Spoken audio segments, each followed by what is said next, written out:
Can an L4, L5 disc bulge be fixed? Can an L5, S1 disc bulge be fixed? If you look at my comments and under my videos, that is probably the most common question I get asked. How do you fix an L4, L5 disc bulge? How do you fix an L5, S1 disc bulge? Can it even be fixed? Sometimes people use the word cure. I don't use the word cure, but many people have this question. So in this video, I'm going to get to the bottom of this question and give you some insights if this is even possible, and to start looking at this from a different perspective.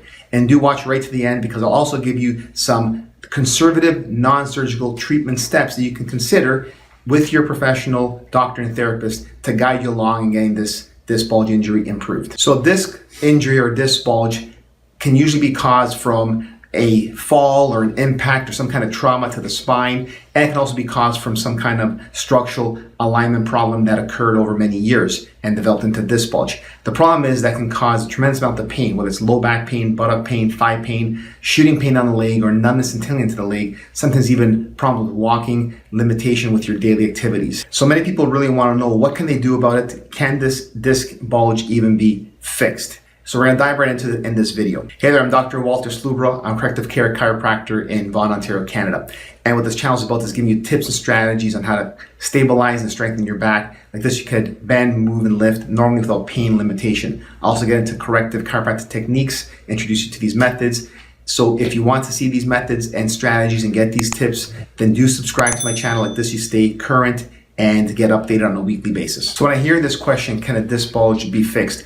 I start to think, what does that really mean? What is the person really asking? Because if you're asking, can a disc bulge return back to normal? Can a disc bulge be resorbed? Well, the truth is, if that's what you're looking for, then maybe a surgical operation is possibly what you need, because a surgery will actually get to that disc injury, will splice it and remove that injured, protruded bulge disc, and now it's no longer there. So that's one way to fix it. But most people are not looking for surgery. They're looking for conservative options to actually improve it. So instead of thinking, can this disc be fixed, how you should be looking at this is, can I actually heal my spine? Can I heal my disc, and can I get back to normal lifestyle? Now, if you've seen other people say, yes, the disc can be fixed, well, my question to you is this: can they show you a before MRI, before they started their treatment intervention, and then go through their treatment intervention, and then show you a post MRI and show you 100% certainty from that diagnostic image, that MRI, that the disc actually got fixed or resorbed?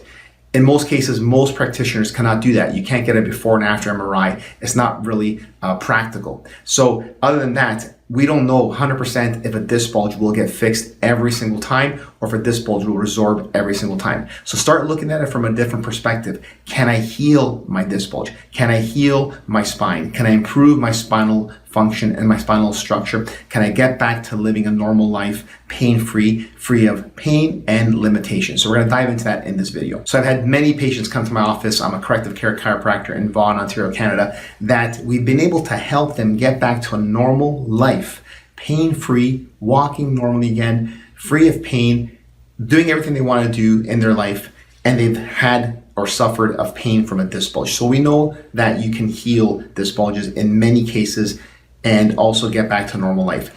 And what I want to do in this video is give you some non-conservative, non-surgical treatment considerations and steps that you can look into in the moment. But first, let me share with you this story. I have a patient that is with me right now, and he came to me with a back pain and shooting pain down the leg, and also tingling into the leg, and he had trouble standing, walking, and getting up from a seated position every time he stood up. So it was really affecting his lifestyle in the morning and throughout the day. He had these problems, and he had that for about 3.5 to 4 weeks since the time before the time I saw him. And in his consultation, his history, and his examination, everything clinically pointed towards a lumbar disc injury. Now we're waiting on an MRI confirmation, but everything's pointing that direction. In the meantime, we started treating him. We're using chiropractic adjustments and some mobilization exercises and some light movement exercises for his lumbar spine. And now today he told me that he's at 60% improvement with reduction of pain in his low back, 60% reduction of pain down his leg, less tingling, and more importantly, he's able to walk, stand, move, and stand up from a seated position a lot easier. So we do know that these disc injuries do heal. I see it over and over and over again. So that's where your focus should be. Not so much, can I fix the disc bulge?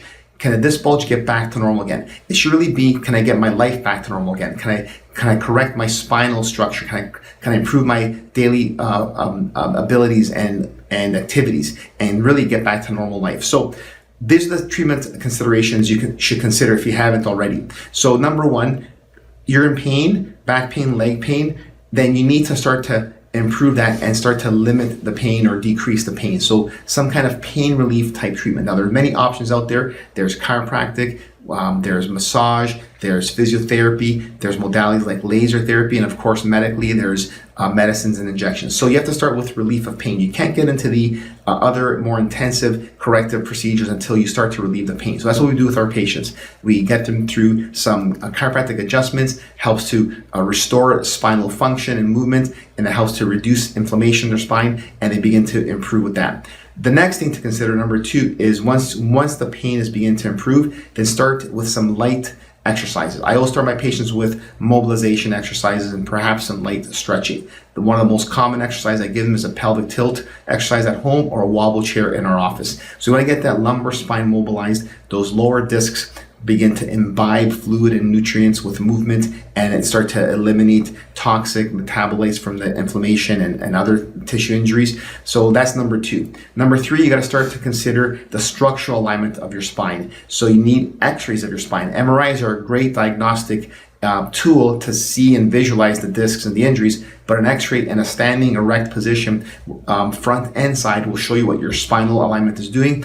And many times we see spinal distortions and misalignments away from that normal ideal position, and that is causing abnormal weight and load on those discs and just compounding that problem over and over again. So you have to address the structure, which is what we do as chiropractors and as corrective care chiropractors. And then number four, you want to then get into the functional stability, the functional strengthening. That's when I get into the core strengthening. So planks, bridges, side planks, bird dog exercises, different types of exercises to begin to stabilize the spine functionally from the muscular perspective and start to hold that structure that's been correcting with treatment in better position. Okay, so those are the considerations, and we do a little bit more after that, but those are major considerations that you can discuss with your practitioner, a healthcare practitioner, to guide you along. So you can't just jump into structural and functional treatment interventions until you start to relieve the pain. So it's got to be done in a certain order. So that's what we do in our office, and that's why we've been able to get great results with our patients like the one I just mentioned earlier. And a lot of times people ask me about what kind of exercises should I do. Well, it's hard for me to give you specific exercises, but I have a great video right over here that goes into more detail with the anatomy of a L4, L5 disc bulge or L5, S1 disc bulge, and why it causes so much pain, and then some exercises that may actually be helpful at some point throughout your process. Okay, so go check out that video over here.